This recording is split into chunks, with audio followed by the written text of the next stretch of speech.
The city had always moved at a gentle, predictable pace. Mornings began with shopkeepers lifting metal shutters, vendors arranging fruits and vegetables under faded umbrellas, and children rushing through narrow streets with school bags bouncing on their backs. The sounds of daily life blended naturally: footsteps, bicycle bells, distant prayers, and casual conversations that floated through the warm air. People of different beliefs lived side by side, not always deeply connected, but bound together by habit, routine, and an unspoken agreement to coexist peacefully.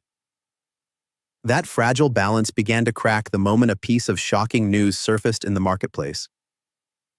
It started as a quiet whisper exchanged between two men standing near a tea stall. Within minutes, the whisper grew into a sentence repeated with certainty. A cow had been slaughtered by Muslims for a communal meal. No one could clearly say where the information came from. No one claimed to have witnessed the act. Yet the rumor spread with alarming speed, moving faster than reason or verification. As the story passed from mouth to mouth, it changed shape. Each retelling added a sharper edge, a stronger accusation. What had begun as a doubtful claim soon transformed into an emotional charge. People stopped asking whether it was true. Instead, they began asking how such an insult could be tolerated. Faces hardened. Voices grew louder. The market, once filled with friendly bargaining, buzzed with agitation. For the Muslim residents of the city, the shift was sudden and deeply unsettling. They were ordinary people, small traders, daily laborers, Quran teachers, craftsmen, individuals who had lived quietly for years without conflict. Now they felt a weight they could not see pressing down on them. Familiar neighbors avoided eye contact. Strangers stared with suspicion. A sense of being watched settled into their lives. By afternoon, even the sky seemed to reflect the change. Clouds gathered thick and low, dimming the sunlight. The air felt heavy, as if holding its breath. Motorbikes roared through streets more aggressively than usual, and hurried footsteps echoed in places that were once calm. Conversations carried tension instead of warmth. Inside Muslim homes, anxiety quietly took root. Mothers pulled their children closer, sensing danger without understanding its full shape. Fathers stood at doorways, listening to distant noises, unsure of what the night might bring. No one knew whether the slaughter had even happened, but fear no longer depended on facts. Soft prayers filled the rooms, whispered rather than spoken aloud. Many hoped the rumor would fade, that reason would prevail. Yet deep within their hearts was a growing realization. Something far more dangerous than a rumor was approaching. The city was no longer just a place of streets and buildings. It had become a waiting ground for an unseen storm. The following morning, the city woke up to a different kind of silence, one filled with tension rather than peace. Overnight, walls that had once displayed faded advertisements and peeling paint were now covered with freshly pasted posters. They appeared on electricity pole, shop shutters, boundary fences, and street corners as if they had grown there in the dark. The designs were crude and simple, yet the words printed on them carried sharp, deliberate poison. They spoke of insult, betrayal, and wounded honor, carefully chosen to ignite anger rather than encourage reflection. Alongside the posters came an endless stream of messages on mobile phones. Forwarded texts, edited images, and voice notes circulated relentlessly, each repeating the same accusation with greater intensity. Some messages exaggerated the story beyond recognition, while others openly called for action against those labeled as guilty. The truth no longer mattered. What mattered was how deeply the message could strike the emotions of those who read it. Behind this sudden flood of information were organized extremist groups who had been waiting for such an opportunity. They moved with speed and coordination, holding quiet meetings in closed rooms and back alleys. Plans were discussed, roles were assigned, and instructions were passed along discreetly. Their goal was not to investigate what had truly happened. In fact, they had no interest in proof at all. For them, the rumor was merely a tool, an excuse to release long-stored resentment and turn it into public chaos. Those who questioned the story or urged calm found themselves quickly silenced. Their voices were drowned out by louder, angrier shouts. Anyone asking for evidence was labeled weak or disloyal. Doubt itself became suspicious. In such an environment, reason stood little chance against rage. As the hours passed, small gatherings began to form across the city. Men clustered at street corners discussing plans in hushed yet heated tones. Messages spread inviting others to join, promising strength in numbers and glory in action. Many people who had never intended to participate in violence felt themselves slowly pulled into the tide, afraid of being left out or seen as indifferent. Meanwhile, pressure on the Muslim community intensified. Mosques, once places of serenity, now felt heavy with fear. Worshippers arrived quietly and left quickly, avoiding unnecessary attention. Shopkeepers closed their businesses earlier than usual. Streets that once echoed with greetings now felt cold and empty. The city was being reshaped not by truth, but by manipulation. Anger had become a currency, and those who controlled it held power. By afternoon, it was clear that something irreversible was being set in motion. The machinery of provocation had done its work, and the city was slowly being pushed toward a path from which there would be no easy return.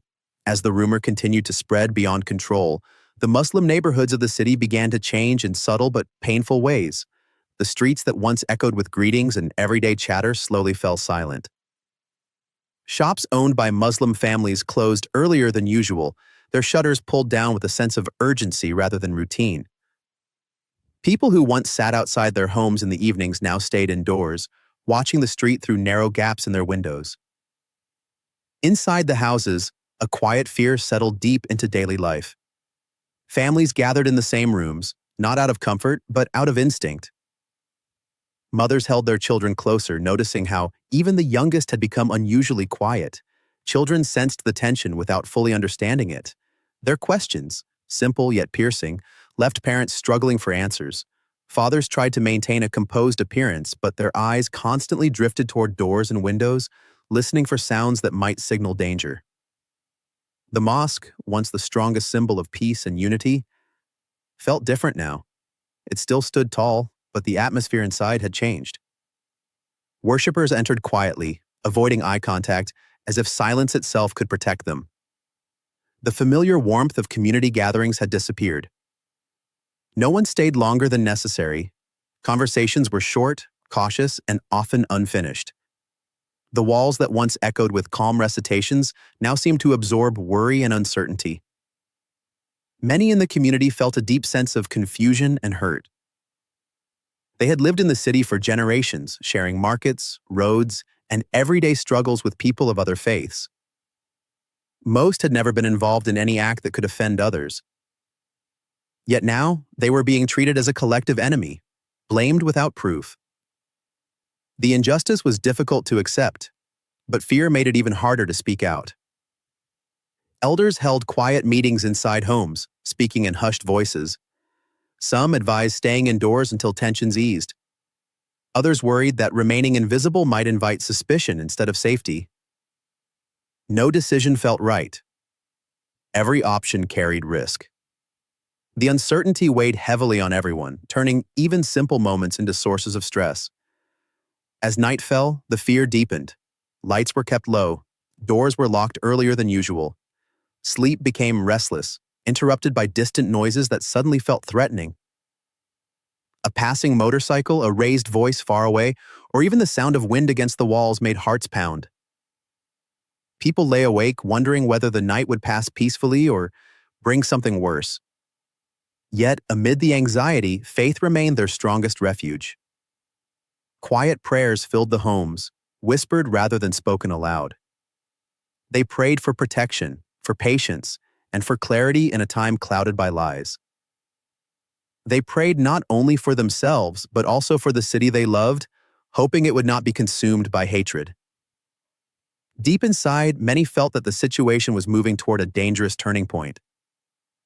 The fear they carried was not born of guilt, but of knowing how quickly lies, once believed, could turn into violence. By late afternoon, the tension that had been building all day finally spilled onto the streets. Groups of people began gathering at major intersections, first in dozens, then in hundreds. What started as scattered clusters soon merged into a growing mass.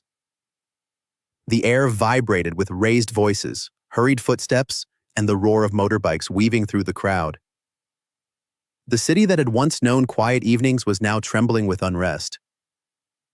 Not everyone who joined the gathering came with violent intentions. Many were ordinary citizens who had been carried away by the relentless flow of messages and slogans. Some believed they were defending their beliefs. Others were simply afraid of standing alone against the crowd. In a mass of people, individual judgment faded, replaced by the powerful pull of collective emotion. At the front of the gathering stood those who had carefully planned this moment. Provocateurs moved through the crowd, raising their hands, shouting slogans, and directing attention toward a single goal. Their words were sharp and commanding, designed to keep anger alive and prevent doubt from taking root. Whenever the crowd hesitated, new chants erupted, louder and more aggressive than before. Torches were lit as the sun began to sink. Their flames flickered in the warm breeze, casting long, distorted shadows across the streets. Stones were picked up from the ground and held tightly in fists. Some men carried traditional weapons, not yet used, but displayed openly as a warning. The sound of metal clinking against metal created an unsettling rhythm, echoing through the narrow roads. Shopkeepers hurried to close their businesses as the crowd passed. Metal shutters slammed down in fear. Streets that had been filled with children playing just hours earlier were now completely empty. Doors were locked, windows shut, and families watched silently from behind curtains, praying that the wave of anger would not turn toward their homes. As the march continued, its direction became clear. The mass moved steadily toward the area known for its Muslim residents. With every step, the noise grew louder, more aggressive. The heat from the torches mixed with the dust kicked up by thousands of feet, making the air thick and difficult to breathe. The crowd moved as one body, driven by momentum rather than reason. From street corners and rooftops, frightened faces peeked out briefly before disappearing again. Hearts pounded with fear as the realization set in. This was no longer a protest, but a force capable of destruction. The future of the city felt balanced on a blade, ready to cut without mercy. As evening approached, the march showed no sign of slowing. The sound of chanting, footsteps, and clashing objects filled the air, drowning out all other noise. What lay ahead was uncertain, but one thing was clear. The crowd was no longer listening to conscience or truth. It was moving towards something it could never undo. At the heart of the Muslim neighborhood stood the mosque, a structure that had been part of the city for generations. It was more than a place of prayer. It was where children learned to read, where elders gathered to discuss community matters, where charity was organized, and where people found comfort during times of hardship. Its walls had witnessed decades of ordinary joys and quiet sorrows, standing firmly as a symbol of stability and faith. As the crowd drew closer, the atmosphere around the mosque changed dramatically. Inside, worshippers who had just completed their prayers felt a strange vibration beneath their feet. At first it was faint, almost like distant thunder. Then it grew stronger, thousands of footsteps moving in unison. From afar, shouts and chants became clearer, echoing through the narrow streets and sending waves of fear through the building. Mothers clutched their children tightly. Fathers exchanged anxious glances, silently asking questions no one could answer. The mosque doors remained closed, not out of defiance, but out of instinct. Everyone inside understood that the building was no longer being seen as a place of worship. It had become a symbol, and symbols are often the first targets when hatred takes control. From the outside, the scene was terrifying. The torches carried by the crowd flickered like falling stars, their flames reflecting in angry eyes. As the front rows reached the mosque gates, the noise intensified. Provocateurs pushed forward, shouting commands and urging action. The crowd pressed closer, filling every inch of the street leading to the mosque. For a brief moment, there was hesitation. The mosque stood tall and silent, its presence almost demanding respect. But the pause did not last. A sudden shout broke the tension, and the first blow landed against the iron fence. The sharp metallic sound echoed through the night, followed immediately by another strike, then another. The fence shook violently, rattling like it was crying out under the assault. Inside, panic spread. Some people moved toward corners, others shielded their children with their bodies. soft cries mixed with whispered prayers. No one had weapons. No one was prepared to fight. Their only defense was faith and the hope that the madness outside would somehow stop. The fence began to bend under repeated blows. Dust rose from the ground as stones hit metal and walls. The sound was overwhelming, shouting, clanging iron, and the deep rumble of a crowd fueled by rage. Each strike felt like it landed not just on the building, but on the hearts of those trapped inside. As parts of the fence finally gave way, the crowd surged forward, spilling into the courtyard. The mosque, once a sanctuary of peace, now stood surrounded by chaos. The attack had begun, and with it, a chapter of destruction that the city would never forget. Once the crowd forced its way past the broken fence, restraint vanished completely. What had begun as shouting and threats turned into raw violence. Stones were hurled without pause, striking the outer walls of the mosque with dull, cracking sounds. Chunks of plaster broke free and fell to the ground, sending clouds of dust into the air. Each impact echoed like a wound being torn open, not only in the building, but in the soul of the community it represented. The attackers moved deeper into the courtyard, their torches lighting the scene with a harsh, trembling glow. Shadows danced wildly across the mosque walls, making the structure appear as if it were shaking in fear. Some men climbed onto ledges and railings, striking higher parts of the building. Others aimed at windows, smashing the glass into countless sharp fragments that scattered across the floor like broken dreams. Inside the mosque, chaos and helplessness filled every corner. Families retreated further inward, pressing themselves against the walls. Children buried their faces into their mothers' clothes, trembling as the noise outside grew louder and more violent. Fathers stood protectively in front of their loved ones, though they knew there was little they could do. No one dared to confront the crowd. Survival had become the only goal. The domes, which had stood proudly for decades as landmarks of faith, became targets next. Loud crashes rang out as parts of the structure gave way. Cracks spread across the surface like veins until sections collapsed, falling inward with thunderous force. Dust filled the air so thickly that breathing became difficult. The mosque, once filled with light and calm, was now choked with darkness and debris. Pillars that had supported generations of worshippers began to weaken under repeated attacks. With a final, heavy impact, one of them collapsed, sending rubble crashing onto the courtyard floor. The sound was deafening. It marked a point of no return. What stood there moments before as a place of devotion was rapidly being reduced to ruins. Throughout the destruction, prayers continued quietly inside. Lips moved in desperation, asking for protection, patience, and mercy.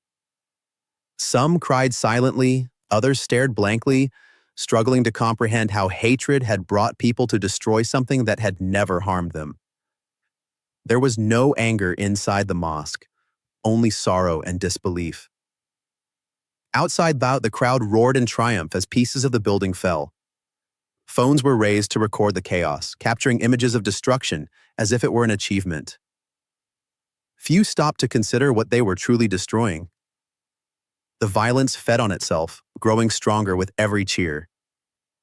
That night, the mosque suffered wounds that could not be easily repaired. The attack was not just against stone and walls. It was an assault on dignity, faith, and humanity itself. And as the dust settled, one truth became painfully clear. A single lie, when fueled by hatred, had the power to erase decades of peace in a matter of hours. When the crowd finally began to disperse, the city did not return to normal. Instead, an unnatural silence settled over the streets, heavier than the noise that had preceded it. The torches burned out one by one, leaving behind the smell of smoke and dust that clung stubbornly to the air. Footsteps faded into the distance, but their echo seemed to linger, as if the city itself remembered every step taken in anger. The night felt different from any other. The sky darkened unusually fast, swallowing the moon behind thick, restless clouds. There was no breeze to bring relief, only a suffocating stillness that made breathing feel difficult. In homes across the city, both Muslim and non-Muslim, people lay awake, unable to sleep. No one spoke loudly. Even whispers felt out of place as though sound itself had become dangerous. Animals sensed the change before humans fully understood it. Dogs that usually barked through the night fell silent, then suddenly howled without clear reason. Birds flew low and erratically, crossing the dark sky at strange hours. Livestock grew restless, pacing back and forth, refusing to settle. It was as if something unseen was moving through the city, disturbing the natural order. Electricity flickered unpredictably. Streetlights blinked on and off, casting brief flashes of light that made shadows jump across walls and roads. In some neighborhoods, power vanished entirely, plunging homes into darkness.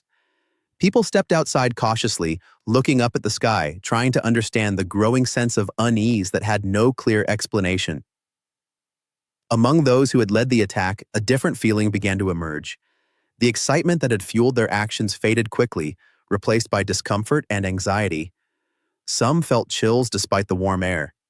Others complained of headaches or a tightness in their chest. Sleep refused to come, and when it did, it brought disturbing dreams filled with collapsing walls, rising water, and accusing silence. The Muslim community, though shaken and grieving, gathered quietly in their homes. They spoke little about the destruction, focusing instead on calming their children and caring for the elderly. Prayers continued, not in loud groups, but softly, carried from room to room.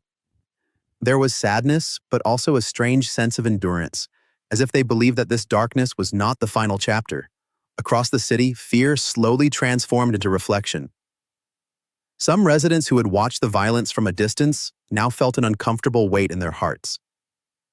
They replayed the scenes in their minds, the shattered walls, the terrified faces, and wondered how easily the city had crossed a line. That night stretched endlessly, as though time itself had slowed. It was a pause between actions and consequences, a breath held by the entire city. No one knew what would come next, but many sensed that the events of the day had awakened forces far greater than human anger. The silence was not peace. It was a warning. As dawn struggled to break through the heavy clouds, the first signs of change appeared in the air. A low, restless wind swept through the city, lifting dust and dry leaves from the streets and spinning them into uneasy circles. Trees swayed without rhythm, their branches creaking like strained joints. The sky remained dark, unusually dark for early morning, as if the night was reluctant to let go. Then came the rain. It did not begin gently. Without warning, heavy drops struck rooftops and roads with sharp force, quickly turning into a relentless downpour. Within minutes, the streets glistened under sheets of water. Drains overflowed, unable to cope with the sudden volume. Lightning tore through the sky, lighting up the city in blinding flashes, followed by thunder so loud it rattled windows and shook walls. The rain intensified, falling with an anger that matched the chaos of the previous day. Water rushed down from higher ground, pouring into the city like an unleashed current. Streets became rivers, cars stalled and were abandoned. Shop fronts vanished behind rising water. People ran, shouting warnings, grabbing whatever they could before retreating to higher floors or rooftops. The flood struck hardest in the areas that had been the center of the riots. Houses there stood close together, many built with weak foundations. The water slammed into walls, tearing away fences and dragging furniture into the streets. Some homes collapsed entirely, swept away by the powerful current. Families fled with nothing but the clothes they were wearing, their earlier confidence replaced by raw panic. Elsewhere in the city, flooding occurred as well, but not with the same destructive force. The difference was impossible to ignore. People watched from windows and rooftops as water carved a path through certain neighborhoods with frightening precision. Whispers began to spread, though no one dared to speak too loudly. The mosque ruins, still scattered with broken stone and dust, were soaked by the rain. Water washed over the debris, carrying away ash and dirt, as if attempting to cleanse the wounds left behind. The sound of rain striking broken walls echoed like a solemn lament. Throughout the storm, there was no celebration, no shouting, only fear and survival. Those who had once marched with torches now clung to rooftops, calling for help. The anger that had fueled them offered no protection against the rushing water. Nature showed no preference, no mercy, no response to slogans or strength. As the flood continued, a realization slowly took shape in the minds of many. Human actions had consequences that reached far beyond intention. What had begun as a rumor had led to destruction, and now destruction returned in a different form, unstoppable and indifferent. By nightfall, the rain finally began to ease. The water receded slowly, leaving behind thick mud, broken roads, and shattered lives. The city lay exhausted, wounded, and silent once more. But this silence felt different. It carried the weight of understanding that something irreversible had happened, and that the cost of hatred had only begun to reveal itself. Before the city could even begin to recover from the flood, a new fear quietly entered its streets. It did not arrive with noise or force, but with silence and weakness. The first cases appeared among those who had been most active during the riots. At first, it seemed like ordinary exhaustion. A fever here, a headache there. People dismissed it as the aftermath of stress and sleepless nights. But within a day, the symptoms worsened. Bodies grew weak with alarming speed. Skin in some areas turned strangely pale or bluish. High fevers refused to break, no matter what medicine was given. Those affected complained of crushing fatigue, as if their strength had been drained overnight. Some could barely stand. Others lay motionless, staring at ceilings with frightened eyes. Families rushed them to small clinics and healers. Doctors tried common treatments, changed medicines, increased dosages, but nothing worked. The illness did not respond as expected. Within days, more cases appeared, following a disturbing pattern. Nearly all of the severely affected had played a role in leading, encouraging, or celebrating the destruction of the mosque. Fear spread faster than the disease itself. Rumors filled the air once again, but this time they carried uncertainty instead of rage. People spoke in whispers. Markets remained closed. Schools never reopened. Public transport stopped completely as roads stayed clogged with mud and debris. The city felt frozen, trapped between disaster and disbelief. As the sick lay helpless, another illness appeared alongside the physical one: guilt. Some began to remember faces they had seen during the attack. The terrified children, the broken walls, the prayers whispered under violence. Regret settled heavily in their hearts, stronger than pain. Among the wider population, reflection slowly replaced anger. Many who had followed the crowd without thinking now saw the full picture. They had believed messages without questioning. They had allowed hatred to guide them. And now they were watching neighbors lose homes, health, and peace. The Muslim community remained quiet. Despite their loss, they did not celebrate the suffering of others. They focused on survival, helping where they could, sharing food and water with anyone in need. Their restraint stood in sharp contrast to the chaos that had consumed the city days earlier. The connection between events became impossible to ignore. The rumor, the riot, the destruction, the flood, the illness. Everything felt linked, as if the city itself were being forced to confront its actions. People began to ask questions they had avoided before. What happens when lies are accepted as truth? What is the cost of attacking the innocent? And can a city heal after crossing such a line? As night fell, lights remained off in many homes. The city stayed quiet, not from fear alone, but from shame. In that silence, hearts awakened, some too late, others just in time, to the realization that hatred never ends where it begins. And the final reckoning was still ahead. When the storms passed and the illness slowly loosened its grip on the city, what remained was not relief, but reckoning. The streets were scarred with mud and debris. Walls bore cracks like memories that refused to fade. Yet amid the damage, life began to move again, slowly, cautiously, as if the city itself was learning how to breathe. The Muslim community returned to the mosque ruins in silence. There were no speeches, no accusations, no cries for revenge. What stood before them was a wounded place that had once been their refuge. Broken pillars lay scattered across the courtyard.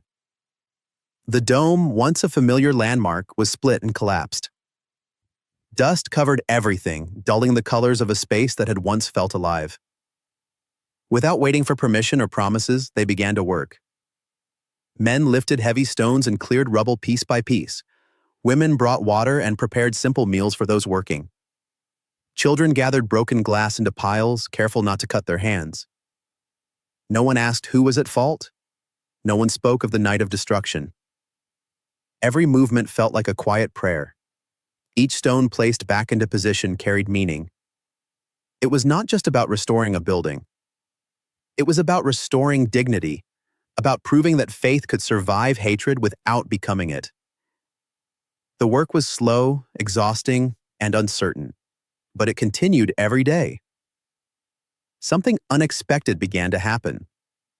A few non-Muslim residents started to watch from a distance. At first, they stood quietly, unsure, weighed down by guilt. Then one stepped forward and offered help.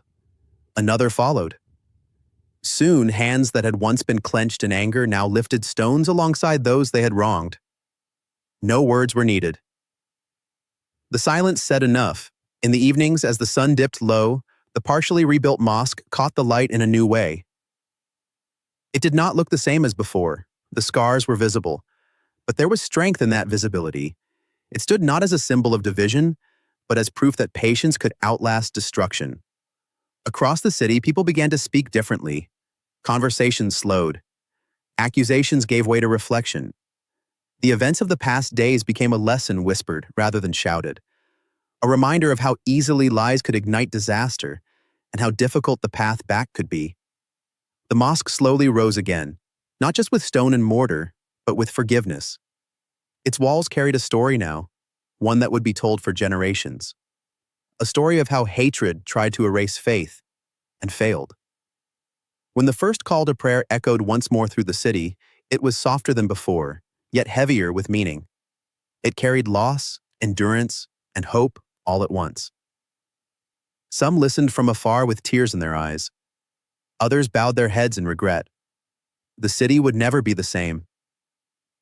But from its broken past, something stronger had begun to grow.